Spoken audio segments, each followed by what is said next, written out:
Grecia y Roma. Organización y evolución política. En las primeras polis, los grandes propietarios dominaban la ciudad, controlaban la justicia y vivían del trabajo de los campesinos y de los esclavos. Este sistema de gobierno, que concentra el poder solo en los grandes propietarios, recibió el nombre de oligarquía, que significa gobierno de unos pocos. Las colonizaciones disminuyen las diferencias económicas y crean nuevas fuentes de riqueza, no basadas en la propiedad de la tierra, sino en los bienes obtenidos por la actividad artesanal y comercial. Ese origina conflictos sociales, especialmente entre los campesinos, con propiedades medias, y de los comerciantes ricos, por un lado, y con los grandes propietarios, por el otro. En este ambiente aparecen líderes populares y políticos profesionales, como los tiranos y los legisladores, cuya labor contribuye a democratizar y ampliar la participación política. La evolución política de las polis es paralela a los cambios económicos y sociales. Surgen así dos modelos de organización de polis, representados por Esparta y Atenas.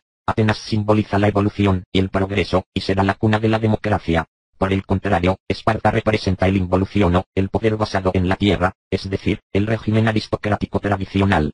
¿Cómo influyeron los cambios económicos en las formas políticas? Atenas, situada en la región de Ática, fue la cuna de la democracia, sistema político que, establecido por Pericles en el siglo V a.C., ha llegado a nuestros días. En él participan todos los ciudadanos varones de más de 18 años, una minoría en la de Atenas entonces. El desarrollo del comercio y la artesanía convierte a Atenas en un importante centro económico del Mediterráneo y produce tensiones y luchas políticas. Los tiranos y legisladores, Solón, Clístenes, en el siglo VI a.C., frenan la concentración de la gran propiedad y quita de poder a los aristocráticos, permitiendo el acceso al mismo de todos los ciudadanos. Esparta, situada en la región del Peloponeso, representa el modelo de polis aristocrática y militar, opuesto al de Atenas. El poder estaba controlado por una oligarquía de los grandes propietarios, siendo la agricultura la base principal de la producción, ya que no fundó colonias marítimas, sino que conquista y somete tierras agrícolas vecinas. La educación espartana era colectiva y militarista, estando el individuo sometido al Estado.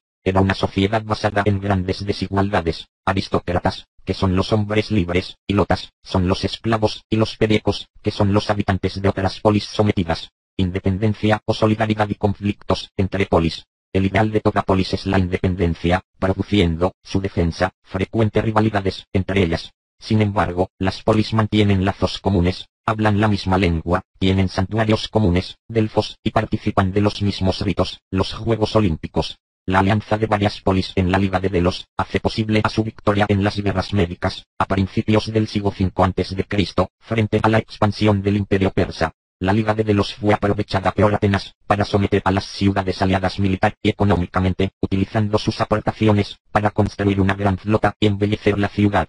Es el denominado siglo de Pericles, siglo V a.C., el de mayor esplendor artístico de la ciudad. Esta sumisión fue creando un cerco de envidias y odios en torno a Atenas y la formación de una serie de alianzas para disputarse la hegemonía, enfrentándose en las guerras del Peloponeso, en las que no se consigue la victoria definitiva de ninguna ciudad, sino que suponen la decadencia y crisis definitivas de las polis como forma política. Esta situación es aprovechada por Filipo II y su hijo Alejandro Magno, reyes de Macedonia. Conquistan Grecia y el Imperio Persa en el siglo IV a.C., unificando territorialmente las polis y creando un inmenso imperio, que se extiende desde Egipto, Mesopotamia y Persia hasta la India. Aunque la mayor parte de ese territorio es conquistado por Roma en los siglos II y I a.C., hasta ese momento floreció en las tierras del Imperio de Alejandro, un tipo uniforme de civilización, denominada helenística, caracterizada por la difusión de lo griego en un ámbito universal, unida a un auge económico, fundación de numerosas ciudades y un gran avance del arte, la ciencia y la cultura. La cultura griega, la cultura creada por los griegos es la base de nuestra civilización.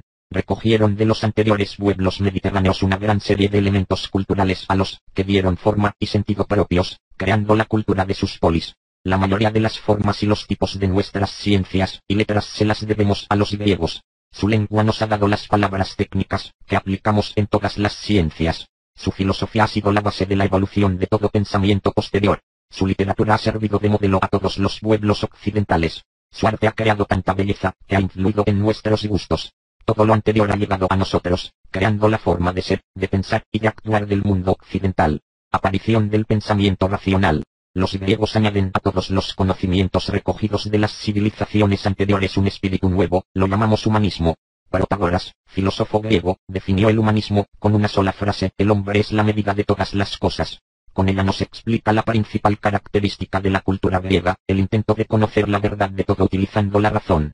La inteligencia del hombre busca saber el porqué de las cosas y de sí mismo. La razón es la fuente de la verdad. Así, la filosofía, que significa amor a la sabiduría, surgió en Grecia al intentar conocer la verdad, las causas de todo mediante la razón. El filósofo era amante del saber y en las polis griegas se dedicaba a la educación de los jóvenes. Los filósofos griegos más importantes fueron Sócrates, Platón y Aristóteles. Aristóteles es el que más se destacó, porque su pensamiento ayudó a formar el lenguaje científico durante muchos siglos. Enseñaban a pensar libremente, criticando todo el saber que se iba adquiriendo para hacerlo más positivo y avanzar en él. Las ciencias y las letras. La concepción humanista, humanismo, de los griegos es el reflejo de las formas de vida de sus polis. Su participación en los asuntos de gobierno nos da muestra de la preocupación que tenían por todo lo relacionado con el hombre. Los griegos no realizaban descubrimientos técnicos, pero recogen el desarrollo técnico y el saber humano del mundo conocido hasta entonces y lo relacionan entre sí, surgiendo la primera explicación racional del mundo.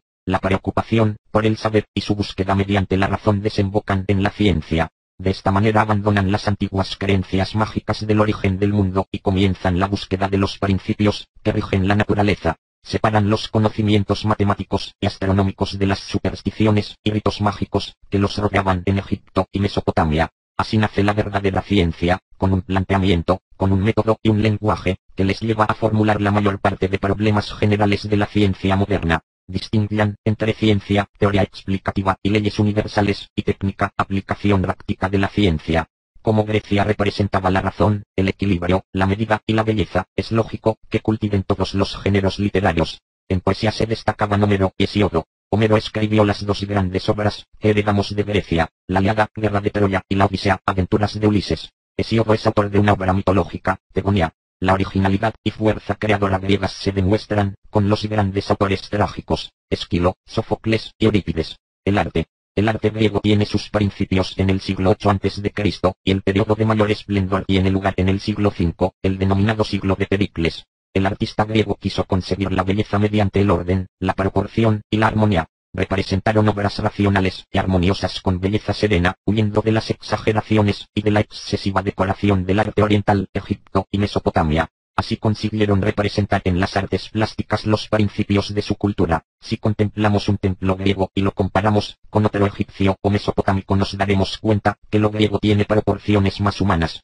Su cultura, Roma, con sus legiones, extendió por todos los vastos territorios, que dominó, no solo su poder político y militar, sino también un proceso cultural compuesto de muchas facetas y formas que al unirse con las de los pueblos que conquistó, configuró la cultura de lo que hoy llamamos Europa Occidental. Este proceso, llamado romanización, se lo llevó a cabo al relacionarse con los pueblos de los países que conquistaron los soldados de las legiones, transmitiendo su lengua y sus costumbres, a través del contacto de los comerciantes, que realizaban todo tipo de intercambios, de los gobernadores de las provincias y de todos los funcionarios que gestionaron instituciones romanas. La lengua y el derecho. La lengua romana ha llegado a nosotros con el nombre de latín. Se utilizó en todo el Imperio Romano y se extendió su uso hasta finales de la Edad Media en gran parte de Europa. Del latín se derivan muchas lenguas actuales, como el italiano, castellano, portugués, francés. En latín ha llegado a nosotros una amplia variedad de obras literarias, que fueron obra directa de los griegos, y otras que nos dan cuenta de la vasta producción que los romanos llevaron a cabo en todos los campos de las letras, y que nos han permitido conocer la profunda significación que ha tenido Roma para el mundo occidental.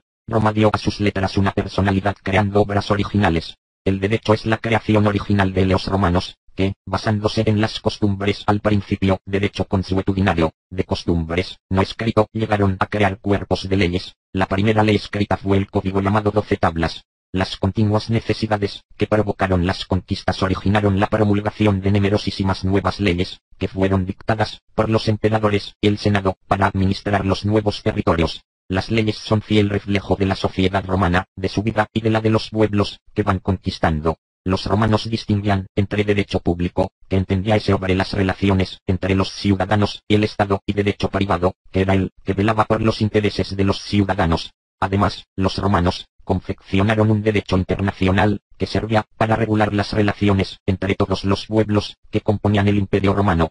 Todo el derecho romano ha sobrevivido hasta la actualidad, fundamentándolos en él muchas leyes de países modernos, por su sentido práctico, la religión. Al principio de su historia los romanos tenían como religión una mezcla de supersticiones y ritos mágicos, que estaban muy relacionadas con la vida doméstica. Los romanos fueron muy tolerantes con las creencias de los pueblos que conquistaron, y, con influencias de todos ellos crearon una religión muy práctica, muy favorable, que les ayudaba en todas sus necesidades. Aceptaron los dioses griegos como dioses estatales, Júpiter, Zeus, Juno, Hera y Minerva, Atenea, y continuaron acumulando dioses, con la incorporación de cultos orientales. Llegaron también a implementar el culto al emperador, divinizándolo y extendiéndolo a todas sus provincias. Su arte. El pueblo romano era muy realista y sobrio, su vida se desarrolla con planteamientos muy prácticos. Por ello, idearon una arquitectura